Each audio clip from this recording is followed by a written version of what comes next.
Merci, monsieur le maire.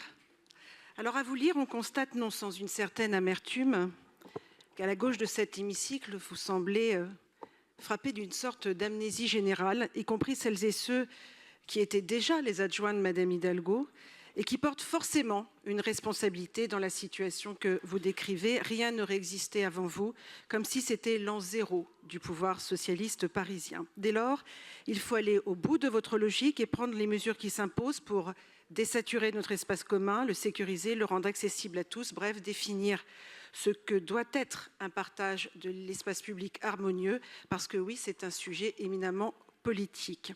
Alors j'insisterai sur 2 points importants. D'abord, redéfinir le règlement des étalages et terrasses parisiens. Ce fameux RET qui, depuis sa modification en 2021, a produit des effets négatifs à la fois pour les habitants et les commerçants eux-mêmes. Distorsion de concurrence entre commerces, pression croissante sur l'espace public, nuisances sonores, encombrement des trottoirs, dépassement fréquent des autorisations et difficultés de circulation pour les piétons comme pour les vélos quand aménager une piste sécurisée nécessite de supprimer une terrasse sur chaussée, cela devient forcément une source de conflit avec les commerçants.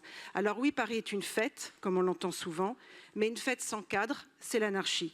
Et c'est ce que des habitants de certains quartiers subissent dès que la météo est clémente. Vous ne pouvez pas continuer à l'ignorer. Et puis, il faut aussi revoir profondément le règlement de voirie. Là aussi, depuis des années, nous alertons votre majorité sur les problèmes liés aux réfections insatisfaisantes réalisées par des concessionnaires avec ces trottoirs dégradés, ces reprises en rustine, ces réfections disparates laissées après travaux et qui finalement coûtent cher, très cher au budget de la ville de Paris, puisque plusieurs mois après ces travaux, les sections territoriales de voirie, les services municipaux demandent aux maires d'arrondissement de consacrer une partie de leurs investissements annuels, les fameux 2IL, à la reprise des trottoirs et des chaussées.